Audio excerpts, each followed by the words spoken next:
All right, everybody, welcome back to another episode of Unprepared. I am your host, Chase Clymer, and today we're going to welcome to the show Emily Kimble. How are you doing today, Emily?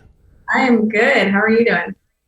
I'm doing fantastic. So Emily is an amazing designer. She's helped us with a bunch of projects in the past, but she is beyond just a designer. She's a great strategist, can really help turn around a store, especially from like the brand perspective, I'd say. I don't know. How would you like to be billed, I guess? Yeah, I think that's a good intro. Yeah, I love getting to the nitty gritty of everything and getting involved with design strategy by taking things apart and putting them back together. And yeah, all the design, all the strategy, get me in there. Awesome. So today we have a little bit. All right, I'm gonna let everybody know we're a little more prepared these days. I ask a question before we get on these things of kind of the direction we're gonna go. But Emily kind of wants to talk about finding ways to not feel helpless during this time. And now you can work on continuing your education and practicing new skills and learning stuff. So how would you like to get the ball rolling there, Emily? Yeah, so I answered that question a couple weeks ago. And just due to the nature of the unpreparedness, I didn't really want to put a ton of thought into it up front. But Awesome.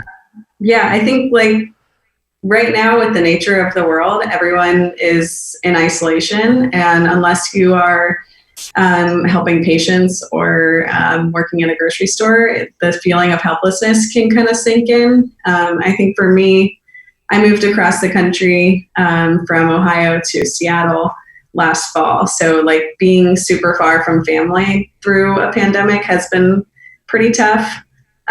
So yeah, just like finding ways to not feel helpless as things are slowing down, as a lot of people's emotions are kind of going up and down day by day, and just really trying to like help others more.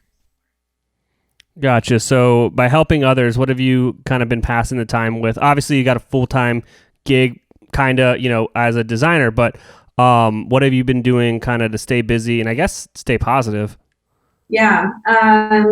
So it definitely took a toll on me for the first couple of weeks, just like finding my new routine because like a lot of people, my work kind of changed for a little bit. It slowed down for a few weeks there, and I'm very fortunate that it's been picking up a little bit more lately. But just finding what to do in that downtime was a little bit tough for me. And I think what I really enjoyed doing is continuing to talk to people. But I found when I was calling everyone, they were sharing like their new update on all of the things that they were going through, good, bad, and whatever. And it started to be like, okay, I'm seeing that a lot of my friends and family are hurting through this. And talking to them is helpful, but I wanted to try to help in a different way. So something that I started doing was the postcard project it's behind me this way.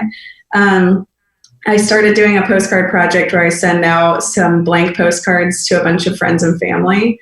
And I ask them to just draw something that is inspiring to them or just like has some sort of meaning in their life, and write a little note on the back, and then they'll send it back to me. And I've been practicing watercolor, so I've been filling in all of the postcards with color.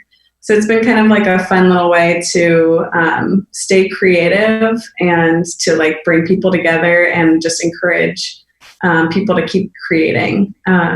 So that's kind of been the little thing that I've been working on the side. And I've had a lot of friends that participated in the project, and they like got a new kick going from just putting pencil to paper. I don't think a lot of people do that much anymore, but now that we have more downtime, finding time to create and actually like get the ball rolling, I think has been really awesome. And it's been fun to see all the art and music and things that are coming out of this.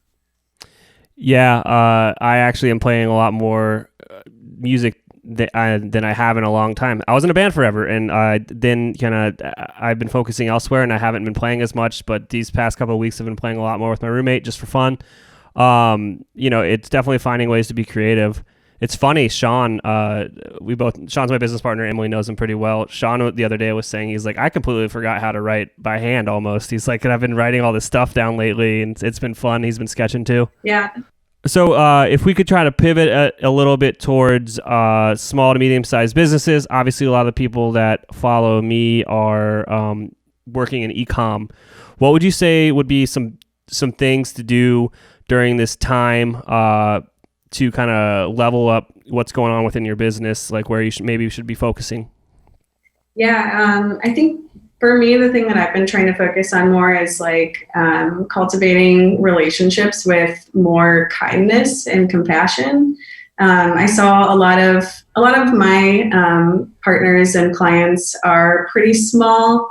There's a fashion designer out here who's just quit her job a couple months ago and is starting her own fashion line, which is tough to do in this environment. And so I was working with her on getting some things going. And then this came up and finances were tighter than expected. And we went a little bit back and forth on an invoice. And it was tough at first because she was asking me to cut back on my invoice because she couldn't pay it anymore. And, trying to hold what I think I'm worth versus like what I know that she can afford. And going into that conversation, I was a little bit weary, wanting to like defend myself. But then I don't know if you have ever done this. I do a lot of like meditations before any meetings, even if it's just something small like that I'm a little bit nervous for. I'll do like a couple minutes of a little meditation just to kind of get my mindset in a good place. And I went into it with like more compassion and understanding and kind of just wanted to open it up to her. We started going back and forth on the work that I did and the invoice itself. And I kind of just like opened it up with her to the why, and kind of like, why is she really wanting to cut back on this? And the more we could get back down to that, and just like open it up and be more vulnerable to each other, I think it was super helpful. And we ended up like finding a good middle ground on that one, and we're continuing work onward. So I think like really just cultivating those partnerships and meeting everyone with as much compassion and understanding as you can right now is the biggest thing that I've been working through.